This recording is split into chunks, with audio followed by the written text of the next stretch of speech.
The blue wall states of Wisconsin, Michigan, and Pennsylvania have paved the path to the White House for the last two Democratic presidents.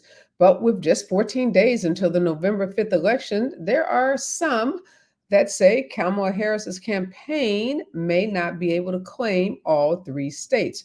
These conversations have focused on whether Michigan or Wisconsin will fall to former President Donald Trump, while the two other states go blue.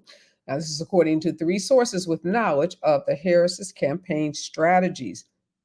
And the former CEO of Abercrombie and Fitch, Mike Jeffries, has been arrested on sex trafficking and interstate prostitution charges.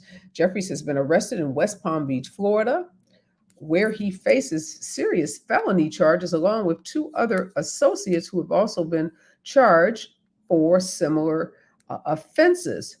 And in some great news for the Kamala Harris campaign, billionaire, maybe even trillionaire by now, Bill Gates has allegedly donated $50 million to a organization that has been working on behalf of the Harris Walls campaign team. Bill Gates traditionally has not gotten involved in presidential elections or in trying to tell people which party to vote for, but allegedly he has told folks close to him that he is very concerned about Donald Trump and how dangerous he is in a presidency again, or Donald Trump being in the president's office again. So a big boost to the campaign team for Harris and Walls. Also, Pennsylvania, with its 19 electoral votes, is no doubt the biggest prize of the seven swing states. Same as the others, polling averages suggest a dead heat in the great state of Pennsylvania. Governor Josh Shapiro, who has been on the campaign trail for the last couple of weeks, says he is confident that he will deliver the state for Kamala Harris. He won the governor's race 2 years ago against a Republican, Doug Mastriano, by nearly 15 percentage points, flipping some counties that had voted for Trump in 2020 and cutting into the Republican dominance in other states, other counties, that is, throughout the state. And a federal judge today in New York has ordered Rudy Giuliani to turn over his valuables and luxury New York City apartment to the two Georgia election workers he defamed. In a decision released today, U.S. District Judge Louis Littman ordered Giuliani to transfer personal property, including cash accounts, jewelry, and valuables, legal claim for unpaid attorney's fees, and his interest in his Madison Avenue co-op apartment to a receivership, which will then pass it on to those two Georgia poll workers. And Rudy Giuliani only has 7 days in which to comply with the judge's order. And all of this is because of the $146 million defamation verdict against him because of his defamatory language towards these two innocent poll workers in Georgia. And with 2 weeks until Election Day, more than 17 million people have already cast their ballots, the clear sign yet that voting habits were forever changed by the coronavirus pandemic, and that early voting has become a permanent feature of the American democratic process. While many people cast a mail-in ballot or voted early in the 2020 election out of necessity amid a dangerous pandemic, a lot of voters this year are choosing to vote early by mail, even though there is no pandemic looming. And former President Donald Trump will sit down with Joe Rogan for a taping of his podcast in Austin, Texas this Friday.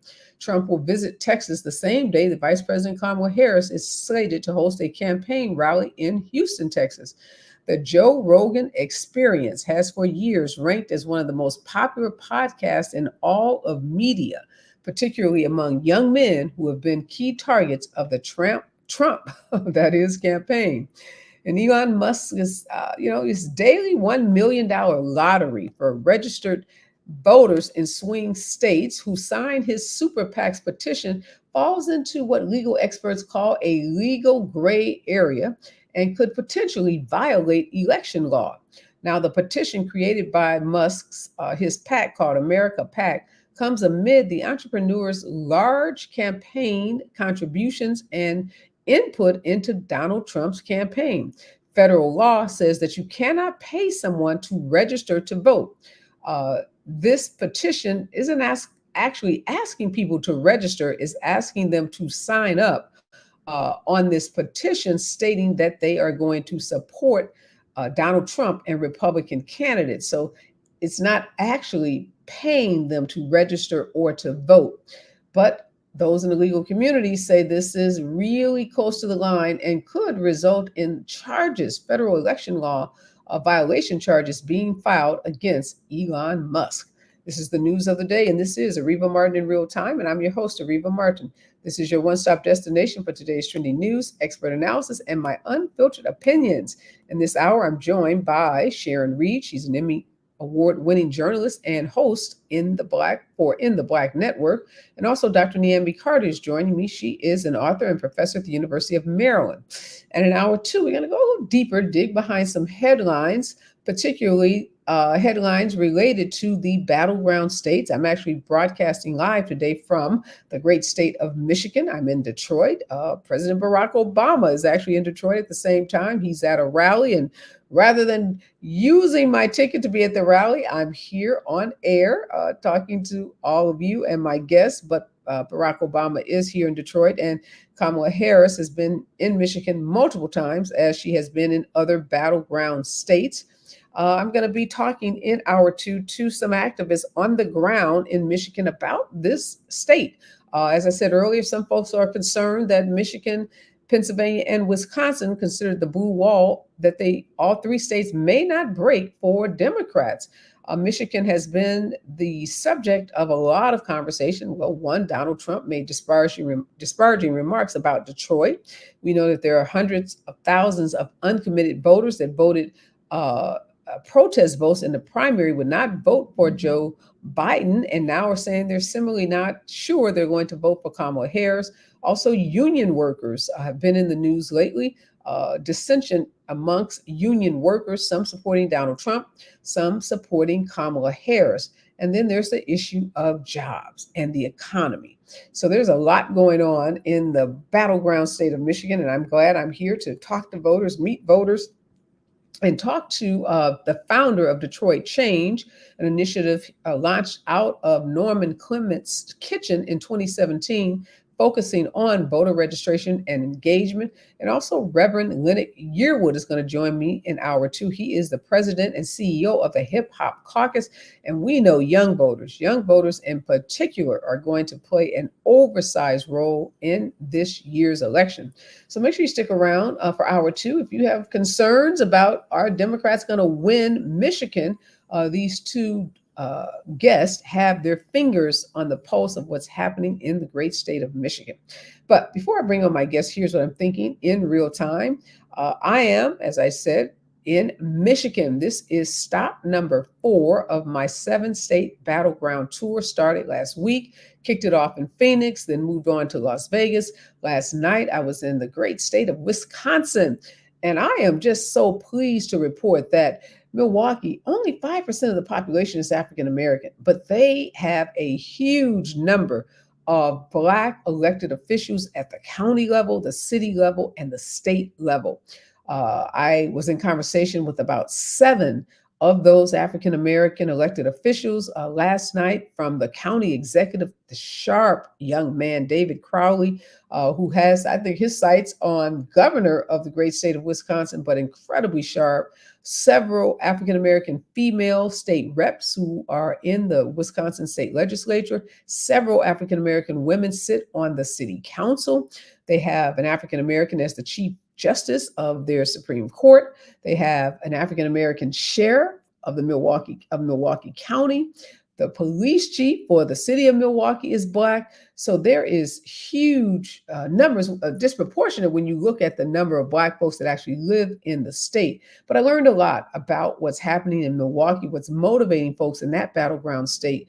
Lots of concerns, again, around jobs, housing, big issue, the lack of affordability of housing, the apprenticeships in Milwaukee, was a manufacturing state, a state that has a lot of manufacturing jobs, but concerns about the lack of apprenticeships and schools to teach particularly African American and other minority populations, the skills necessary to take advantage of some of those higher paying union manufacturing jobs. City is also horribly segregated. Like so many of our cities across this country, there is a clear community of people of color, and there is a dividing line for those people not of color. Again, a lot of folks still live in poverty. A lot of folks suffering from unemployment. People complained, not complained, but voiced their concerns, I should say, about grocery prices and gas prices and just the cost of living. But despite the concerns that were raised, and people were quite honest about those concerns, there was also a lot of optimism, a lot of signs throughout the communities. I got to go out and knock on doors and do some canvassing and saw a lot of Harris Walls signs throughout the city and county of Milwaukee. A lot of young people activated who are going door to door. A lot of grassroots voter turnout, voter engagement, voter registration organizations that are working on the ground. When I was in Milwaukee, the VP was there in a different part of the state with Liz Cheney conducting a town hall meeting, really appealing to those disenchanted Republicans and those independent and more rural voters in the state of Wisconsin. And Barack Obama and Tim Walz were there today. So Barack Obama and VP Harris and Tim Walz and other national surrogates, they are in these battleground states, not just once or twice. One of the activists that I met here in Michigan told me he feels like Kamala Harris has been here almost twice a week for the last couple of weeks. So we all remember in 2016 when Hillary Clinton was criticized for not spending enough time in Wisconsin and not spending enough time in the battleground states overall. She was actually in New York in the final days of the campaign. Well, this time, the Democratic Party is not going to be, you will not be able to critique them or criticize them for not spending time in the battleground states. It's rumored that Michelle Obama is going to hit the campaign trail this weekend. And so all of the national surrogates are going to continue to be very visible in the battleground states. There's a series of concerts that are going to be announced soon. Lots of folks in the hip hop community and the sports community also active and engaged. So if you live in a battleground state, you may be tired, you may be feeling inundated with the ads on the radio, on television, on social media, with all the rallies and all the folks that are vying for your attention. But I just want to thank all the folks that came out to my voter engagement. We had a packed house at a cafe owned by two African-American women called Rise and Grind. These are two special ed educators who decided to start their own businesses after teaching for over 20 years. They now have two cafes. They're working on developing some housing for individuals with disabilities, looking at other entrepreneurial ventures as well. We had an amazing DJ, African-American female DJ, Mick Shelley was there. And these events have just been lively. They're joyful. We have a good time. We play great soulful music and people engage. And we talk about how to activate, how to turn individual people, everyday citizens, into basically grassroots organizers, how they go back into their own communities and talk to their family members first, and then their friends and their coworkers and those folks in their neighborhood, because we know that that personal touch means so much and makes such a difference, particularly to those irregular voters. And that's who I've been targeting on this tour, not talking to the folks who get invited to the rallies and the folks who are, already signed up, already committed to Democratic candidates, but those voters who maybe voted in 08, didn't vote in 12, maybe didn't vote in 16, they are still so important to this election.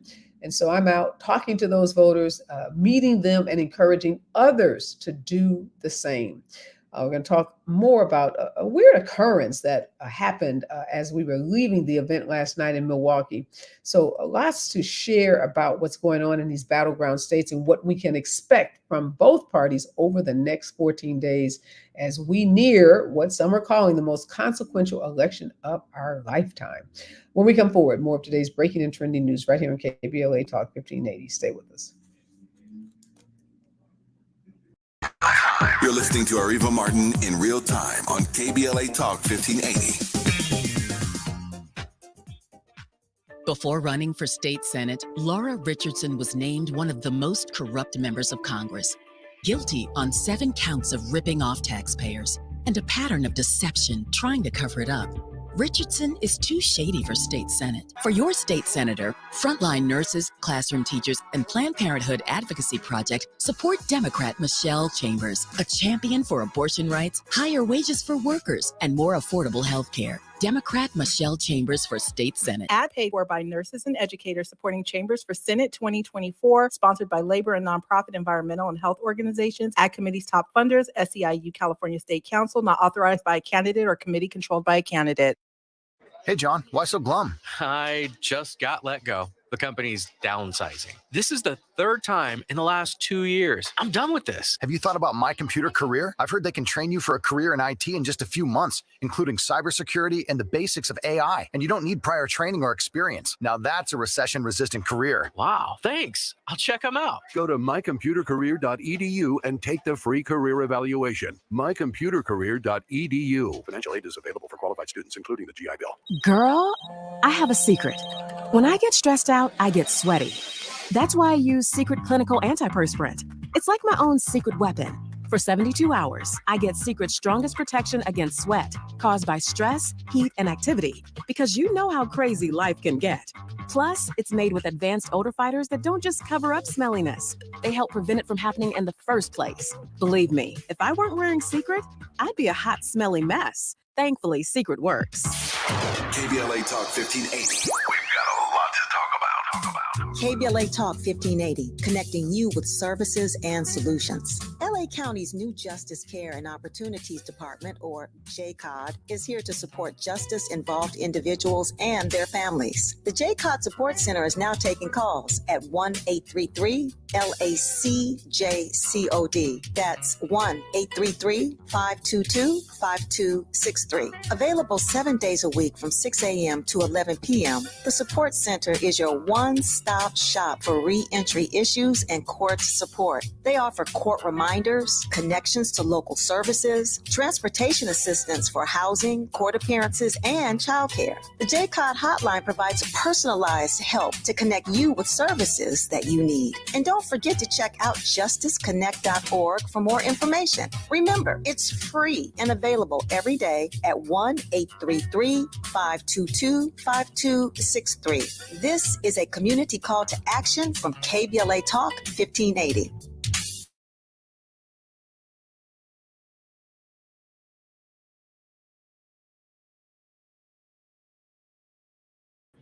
We are back, and Sharon Reed and Dr. Nambi Carter are joining me in this hour. All right, ladies, we are 14 days away from what some are calling the most consequential election of our lifetime.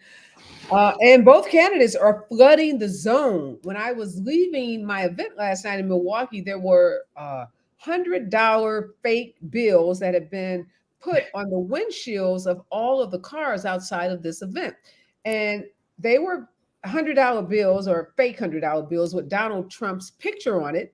And basically saying, "In God we trust."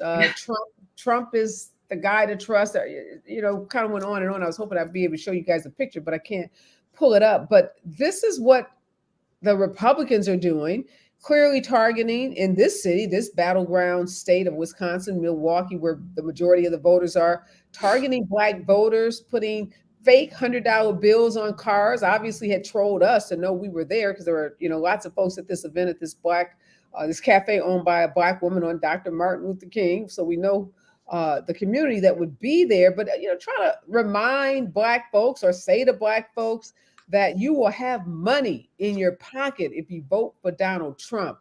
And Donald Trump is likewise, like VP Harris, he's working harder than I think we've ever seen him work.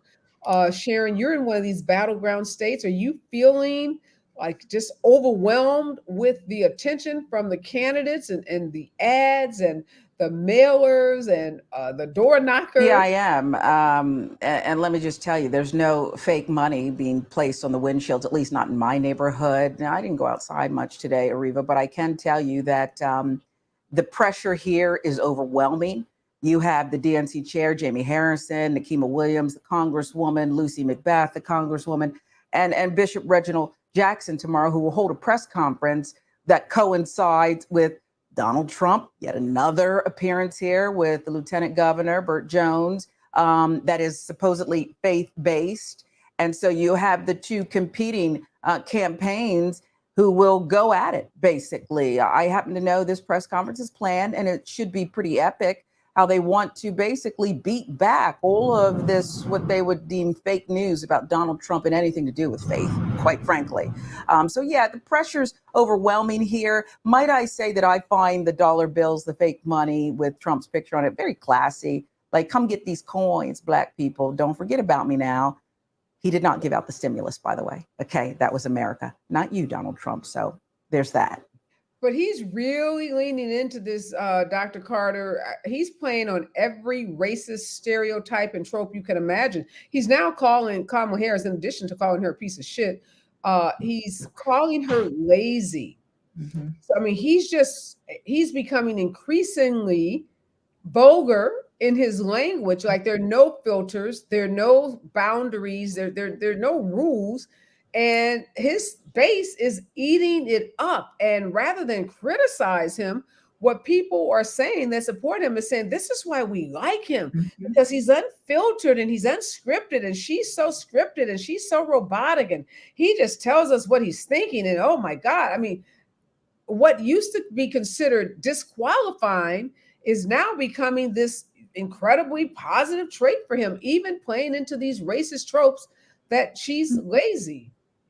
Well, I mean, I think that's rich coming from somebody who's made it clear he doesn't like to pay people, and he certainly doesn't like to work very hard. I mean, like you noted just a moment ago, this is the first time we've really seen Donald Trump try to campaign. I mean, he didn't even bother in the primaries to show up to events. He didn't even try. So now he actually has to get out here and try to earn people's votes. But I think this undercurrent of disrespect has been throughout this campaign, and not just on the Trump side, even people who have, I think, legitimate political qualms with Kamala Harris have pulled no punches in terms of the way they speak about her. I mean, she's been accused of sleeping her way to the top. People have called her a bitch and all kinds of horrible names. And I'm like, you know, there is a line that we have to agree is not okay. And Donald Trump is crude. He's rude. It's what we've come to expect of him. And I don't think people want more. And I think you're exactly right. Most of his followers love that kind of stuff because they think that means he's unfiltered and he's telling it like it is. And I wanted to know when we got to the point where disrespect was being truth telling, that those things become the same things. And what I'm really dismayed by, because I think it happens a lot with women candidates more generally, but Black women in particular, the ways that people feel comfortable talking about Black women, regardless of qualification, regardless of standing, the fact that everybody wants to say, lay Gaza at the feet of this Black woman, that everyone feels entitled to call her a tramp, lazy, where are you? You're not talking to us. Have all of picking apart her looks and how she dresses and all of these things. I mean, there's a part of this that is just so disgusting and really disturbing and should disturb all of us. But I think, you know, for some of us as Black women, I'll have to take this, I'll say, you know, paraphrasing poorly, my good colleague, Dr. Christina Greer, that if we took in everything that was said about us, not just day to day or week to week, but really hour to hour and minute by minute, as Black women, we probably wouldn't get out of bed in the morning. So the fact that this woman has had to show up again and again and again and prove herself, despite winning multiple elections, despite all of her service, despite her bona fides, if you will, and still have her credentials and her integrity questioned again and again. It's exhausting. And for me, as a Black woman seeing some of this, it just makes you feel gross, because it's like, where is the place for legitimate discourse? Again, I am not a Kamala Harris apologist. If you want to critique her on the record, critique her on the merits, critique her on the facts, but calling her out of her name and the freedom with which all kinds of people feel that they can disrespect her and by extension, other Black women is something that we should be deeply disturbed about. But it's unfortunate that I do not expect better from most people. Because this is where our political discourse is, and this is where we are as a nation, that this kind of coarseness gets celebrated and wins elections, quite frankly. Yeah, and I hear you, and obviously we have to be mindful of FCC rules when we repeat what Donald Trump says about Kamala Harris. He says it freely. Obviously, we have some constraints, and some of us do follow the rules. But one of the questions I've been thinking about, ladies, and I'm glad I have both of you here today, is I met Kim Whitley, my good friend, actress, comedian. She was with me in Milwaukee. We were out walking, talking, knocking on doors, and we ran into two Black men and stopped and had about a 15-minute conversation with them. One was pro-Democrats. His friend was a Fox News enthusiast. I picked up all the talking points, and we both walked away. I mean, Kim was just disgusted. This guy was he was repeating the most insane and inaccurate statements, like Kamala Harris says she's going to come in our house and take our guns. Like, what? Where did you hear that from? And there was statement after statement like that he repeated, that he tried to say were, factual statements, things that he heard on Fox. But we were thinking about something that's different in this election that we haven't seen with respect to Black men. When we come forward, I want to get both of your takes on this new kind of role of some Black men and being apologists for Donald Trump and how it pits them against Black women. Stay with us, KBLA Talk 1580, when we come forward. Time. More of Areva Martin in real time when we come forward. I'm Amber Payton with 4 things you should know from BIN News. The exonerated Central Park 5 is suing former President Trump for defamation. The group's attorney, Shane Inspector, says the lawsuit was filed in response to comments made by the former president during last month's presidential debate. Flesh-eating bacteria cases are on the rise in Florida following recent hurricanes. Health officials say the potentially life-threatening bacteria is commonly found in warm coastal waters and becomes more of a threat after heavy rainfall and flooding. The NBA season is set to tip off tonight with a doubleheader. In the first game of the night, the Boston Celtics will welcome the New York Knicks at 7:30 p.m. Eastern. In the night's second game, the Los Angeles Lakers will host Anthony Edwards and the Minnesota Timberwolves at 10 p.m. Eastern. And President Biden is honoring recipients of the National Medal of Arts and Humanities, including Missy Elliott, Queen Latifah, Spike Lee, and more. Speaking at a White House ceremony, the president said the recipients have broken barriers and redefined culture and are masters of their craft who have made America better. Get BIN News on demand 24/7 at BINnews.com. A brush fire is on the right shoulder of Elysian Park's 110 North at Hill Street, with right now a 15 to 20 minute backup running heavy from the 10. Back in Orange, structure fire continues to have Stanton Avenue closed in both directions between Orangethorpe Avenue and Auto Center Drive. Still continue to use Beach Boulevard as your alternate, as there is no estimated time of reopening. A 40-minute backup is ahead in Mid-City LA from 20th Street, as a stall is currently blocking the 10 East off-ramp to La Brea Avenue. South LA has a singular crash blocking the 110 South off-ramp to MLK Jr. Boulevard still, with stop traffic that continues from Stadium Way. Hi, I'm Kyle at Blindster.com. Blindster is a family-run business that began in 2010, and we've sold millions of custom blinds, shades, and shutters and received over 100,000 five-star reviews. Don't hire an expensive pro. Do it yourself and save big at Blindster.com. Is this the time? This is the KBLA Sports Minute with Ray Richardson. If you're trying to get tickets for the World Series at Dodger Stadium, be prepared to dig deep into your bank account. Tickets on the Dodgers website are sold out, which means you'll have to try other ticket outlets. Average cost for a ticket to Game 1 Friday is $1,326. If the Dodgers and Yankees go to 7 games, 4 of the games will be at Dodger Stadium. Average cost for the 4 games, at least $1,200. USC's Juju Watkins and Kiki Irefin were named to the Associated Press preseason All-American women's basketball team. Watkins was a unanimous choice. The Compton native was the nation's #2 scorer last season with 27.1 points per game. Her 920 points set the NCAA record for freshmen. Chargers coach Jim Harbaugh has some work to do with his offense. The Chargers have not scored a touchdown in the second half since week 1. No debates, no speculation, just the info you need. That's your KBLA Sports Minute. I'm Ray Richardson. More news, opinions, and conversation when we come forward on KBLA Talk 1580. Yeah, y'all, come on. Here come the drums. At KBLA Talk 1580, we fight the power every day. Yeah, give us what we want. Gotta give us what we need. Hey. I listen to KBLA and I love the commercials. I know what the commercials mean. I also, if I'm looking and trying to figure something out, I need something to talk to me that might hit me. And it happens on TV because, you know, every time they show a sporting event, they got the pharmaceutical companies back to back telling people how to fix the sickness on the same stuff that they sell them. So we get it. Yep, we get it too, Chuck D. And that's why at KBLA Talk 1580, we don't black down. Drop it. Our freedom of speech is freedom of death. We got to fight the powers that be. Fight the power. Fight the power. Environmental justice is racial justice. Environmental justice is social justice. This is KBLA Talk 1580. That morning chill means truck season. 5 more minutes. No snoozing. Do it all in a Chevy Colorado or Silverado, including the class-leading range of the Silverado EV. Talking to me? Work, play, hauling, off-roading, a Chevy truck can take it all. Okay, I'm up. It's Chevy Truck Season. Get 0% financing on all 2024 Silverado 1500 pickups when you finance with GM Financial. Chevrolet, together, let's drive. 0% APR for 36 months. Monthly payment is $27.78 for every $1,000 you finance. Example down payment 9.3%. Must finance with GM Financial. Some customers may not qualify. Not available with lease in some of the offers. Take new retail delivery by 10/31/24. An official message from Medicare. Couple more minutes, and we'll start this month's book club. You know, I usually love a plot twist, but this year, I'm comparing my options during Medicare open enrollment. You can't assume your current health or drug plan is the best one for you. And you got to make sure your drugs are covered. That's important. So is saving money. Review all your options at Medicare.gov. Open enrollment ends December 7th. Paid for by the U.S. Department of Health and Human Services. KBLA Talk 1580.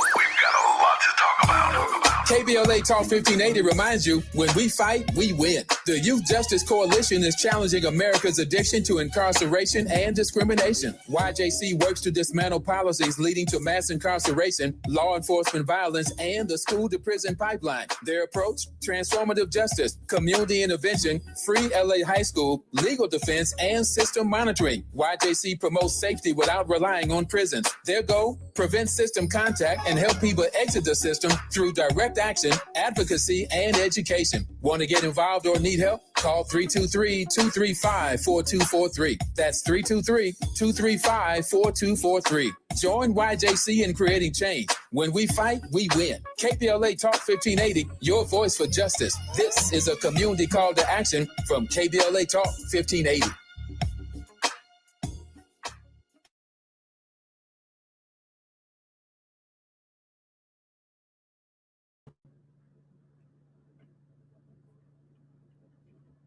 We're back, and Dr. Niambi Carter and Sharon Reed are joining me in this hour. And in hour two, we're going to be talking to two activists in Detroit, Michigan, about the critical battleground state of Michigan, what's happening. There's some folks who think Michigan may not break for the Democrats, or particularly Democratic candidates, Kamala Harris and Tim Walz. So we're going to ask these activists what they are hearing on the streets. I've been to now 3, and I'm in my 4th battleground state, and I'm hearing some really interesting things. Sharon, yesterday, Kim Whitley and I were out in Milwaukee in a Black neighborhood and stopped to talk to 2 Black men who were out. They were renovating a house or something in this neighborhood. And the guy that was totally anti-Kamala Harris, anti-Democrats, told us he had done all his research, that he watched the cable news, that he was online, and he told us all these things, 90% of which were false, about what Kamala Harris has said or what her policies were. So it was very clear that he was just repeating a bunch of Republican talking points. But Kim and I both asked him about, did he feel any way about supporting a man who had made such disparaging remarks about Black people? And it was like, we remember a time that if someone came into our community or our home or, and talked crap about us, we wouldn't reward them with a vote. We would challenge them. We would do something to try to protect ourselves, our honor, like the exonerated Central Park 5 are doing. They are suing Donald Trump for making the false statement that they pled guilty in the case where we know that, several decades ago, he took out this full-page ad calling for their execution, basically. But what do you think is happening with these Black men that, not that we need rescuing or saving by Black men, but just no sense of, wow, this guy has said these horrible things about us as women and about this Black woman candidate. And rather than try to defend Black women, they are running with arms wide open. And I don't overgeneralize and exaggerate the number, but there are some, because I've met them, who are fully on board with him. Yeah, I'd hope to wish them away and deem them just Republican talking points, exaggerations, if you will. These Black men who apparently are indeed more than anecdotally supporting this man who has so disparaged and acted in the disinterest of Black people. But as you said, Areva, it's real. And I guess here's what I make of it. I don't like to disparage because I feel like I fought so long and hard, as so many of us have, for the Black community not to be seen as monolithic. But there's only one way to see this. Everybody has a mother. At some point, you were birthed. I presume that their mothers are people of color, Black women, sisters, cousins, grandmothers, whoever. And the amount of self-loathing that has to be involved for you not only to step up and defend your mother, sister, friend, colleague, teacher, whomever, is just enormous to me. You're not only not defending, but you're joining in. And that is a self-loathing. I was getting ready to say something else, but we've had enough of the field references from people like Shelley Winter, the conservative host. But it really feels like that. Not only are we fighting every day, we're so far still from equality, but for you to join in with this active, disgusting bigot, he's not just doing it for the show, not with that long history and record of lawsuits and ads, as you mentioned, the Central Park Five, and repeating it just days ago, really. Not with that record. It's not just for the show. And to speak to two Black women, I'm referring to yourself, Areva, and Kim Whitley, who I love as well. Okay, she's a ray of sunshine, and defend this unserious, bigoted nonsense. It is literally a sickness that somehow they've determined is the cure. And it's just not. It is disgusting to me. And it's very difficult for me to have civilized conversations with people like that. I generally don't allow them in my orbit, but of course, that's not how we're going to win either. I guess we have to engage with this unserious candidate who likes to talk about Arnold Palmer's genitalia and sing gay anthems from YMCA. This is where we're at. Yeah, Dr. Carter, you're a sociologist. You work on a college campus. You've studied people all of your life. Maybe you have some insights on this that can help us. And one of the things that's happening, ladies, you should know, now Black women, this is getting so bizarre to me. At each of my events, voter engagement, talking about the election, Black women are saying things like, we have to listen to them. We have to make them seen, we have to make them feel heard and feel seen. It's like this kind of coddling that is so bizarre. Like, we can't yell at them. We can't just give them a bunch of facts. We can't push back too hard. They're entitled to their feelings. I feel like everybody's gone to like my daughter's therapy. I'm like, I guess Yeah. Yeah. In millennial therapy now, like we got to now coddle these Black men who are literally saying they want to elect someone who calls one of the hardest working women in the country lazy, and who says the world's going to be like Detroit, i.e., like a Black ghetto, if he doesn't win. So, Dr. Carter, help us understand, why aren't Black men, and I agree, they're not monolithic, we know that, but there is something, I guess, some Black men do care about Black women. Of course, a lot of them are not voting for him, so I don't want to, again, overgeneralize that. But also now this whole, like, we've got to pat them on the head and be real gentle with them because they're fragile. Well, I would say I'm a political scientist, not a sociologist, but I think you're getting at something that I've been hearing over the last weeks, because I think you're right. Black men are mostly Democratic, going to vote Democrat more than any other men, white, Latino, Asian included, right? So Black men more often than not vote like Black women. But I do think there is something going on and something is amiss. And I think coddling might be what it's like. But at the same time, I do want to encourage people to be vulnerable and people to speak about what is going on. Because I think when people don't, they go for the strong man, right? They go for the guy who, looks like he's playing tough guy because that guy makes them feel seen. And it's aspirational, right? I would say, because most people aspire to be as wealthy as Donald Trump, but many of us will not achieve that level of wealth in our lifetimes, right? If ever. Most of us never, right? And I think people see in him somehow this everyman, even though Donald Trump has been born with riches and wealth. I mean, he started his business with multi-million-dollar loan from his dad. I mean, this man was born on third and thought he hit a triple. And I think a lot of people, because he looks slovenly many times, he does not look like a guy that could afford a toilet seat, even though he really can. That's all artifice. That is all part of his shtick to make you feel like he's just like you. The truth is, Donald Trump does not like working people. He does not like poor people. He does not like Black people, which is why he's always ready to disparage Chicago and Detroit and DC and these majority Black cities.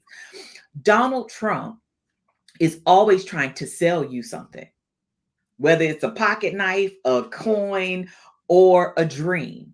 And I think that's what he's selling to a lot of youngish men who don't really see a space for them. I think some of them wrongly believe that it is being taken up by Black women or other people.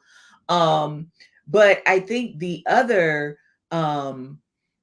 But I guess I want to get I'm getting at though now this phenomenon that I'm witnessing of Black women feeling as if we can't call out Black men. I agree that we should listen and we should let other people have opinions, to have discourse. We don't want to shut people out, but we are very critical of white women that support Donald Trump. We're critical of other demographics that vote against their own interests. So I guess I'm a little concerned now that there's kind of this unspoken, we can't be critical of Black men when they are doing the same things we're accusing white women of doing, which is voting against their own interests. Well, so, I think, go ahead. I'm sorry, I didn't mean to cut you off. I think that part of what's happening though is that people are saying, for the people who don't or who wish to vote for Donald Trump, who don't see it for Kamala Harris, they're not going to do it anyway. And there's no amount of persuasion that can be offered because they've already decided that this is where they're going to go. So let's expend our resources and efforts on the Black men, most of whom are already going to vote for her. And I mean, if we really want to, get down to brass tacks, to the white men who over and over and over are going to choose this kind of man. I think it's a lot of things, because we didn't just get here, right? Like, we like to believe it's just this moment, but I think we've been trending this way for a very long time.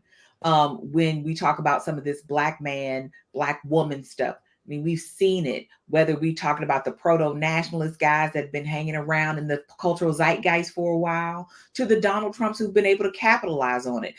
Politics makes strange bedfellows. And so for some people, they see allegiance to Donald Trump and being next to power is worthwhile. But I think you're right, Areva, because we also have to say this. If you want the patriarchy and the misogyny without the racism, that's also not going to work. And that is not going to be a politics that uplifts anybody in our community, not Black women and certainly not Black men. Yeah, I don't know. I'm a little disturbed though, Sharon, by this. I'm okay with, like I said, letting people be vulnerable, letting people have differences in opinion. The man that's telling me Kamala Harris said she's got to come into your house and take your guns. Can't suffer that kind of ignorance. That the woman never said that. That's just complete ignorance. Right. So you do have to correct people, in a non-belligerent way. And we did keep engaging with this guy, so we never shut the conversation down. He kept listening, and of course, Kim, was making jokes, so it was, all good at the end. But I don't know if it's a good idea for Black women for us to put Black men in this little category of being so fragile, their egos or whatever, that we can't call them out in the same way we're calling out white women. We can. The pro-Palestinian voters saying it's against your best interest to not vote for Kamala Harris. And you don't love everything that she does. We don't either. But a non-vote or a Jill Stein vote is a vote for Donald Trump. So I guess that's what I'm getting. Well, I'll let you respond to that on the other side. I guess I don't want to be a participant in the coddle black men. I want to listen to them and I want to try to persuade them, but I think we owe it to them to make them as accountable as every other voting constituent that's voting in this election. When we come forward, more of KBLA Talk 1580. Stay with us. You're listening to Areva Martin in real time on KBLA Talk 1580.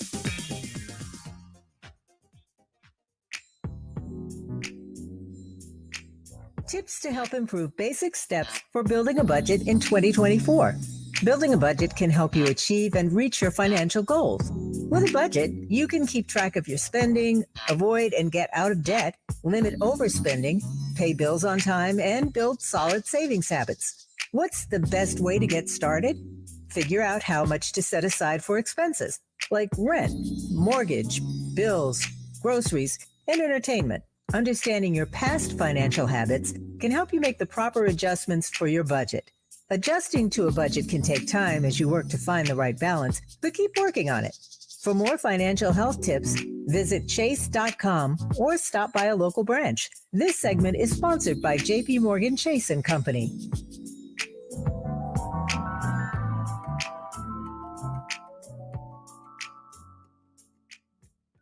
Take it from Michelle Obama. This election is going to be close. Michelle Obama is asking I'm telling y'all to do something. This election is our moment to continue the fight of those who came before us. And we have the power to do it, but only if we do it together. We did it before, y'all, and we sure can do it again. Let us work like our lives depend on it. Paid for by NAACP. From the first day of kindergarten through the day they graduate high school, in California, 38% of students attend a public school that fails to meet minimum health standards. That's why we need Prop 2. Voting yes on Prop 2 will fund urgent repairs at local schools, protect kids from toxic mold, asbestos, and lead, ensure clean drinking water, and repair leaky ceilings and storm damage. Yes on Prop 2. To fix what's actually broken. All funds go to local schools without raising taxes. You heard that right. So join the California NAACP nurses and teachers and vote yes on 2. Because all our kids deserve a safe place to learn. Ad paid for by Yes on Prop 2, sponsored by nonprofit education, labor, and business associations. Ad committee's top funders, California Building Industry Association, California Teachers Association, Coalition for Adequate School Housing. Watch out! You got me! The galaxy is safe once again. In the pretend universe, kids play with pretend guns. In the real world, it's up to us to make sure they don't get their hands on a real gun. If you have a gun in the house, keep it locked, unloaded, and stored separately from ammunition. Safe gun storage saves lives. Learn how to make your home safer at endfamilyfire.org. That's endfamilyfire.org. Brought to you by End Family Fire.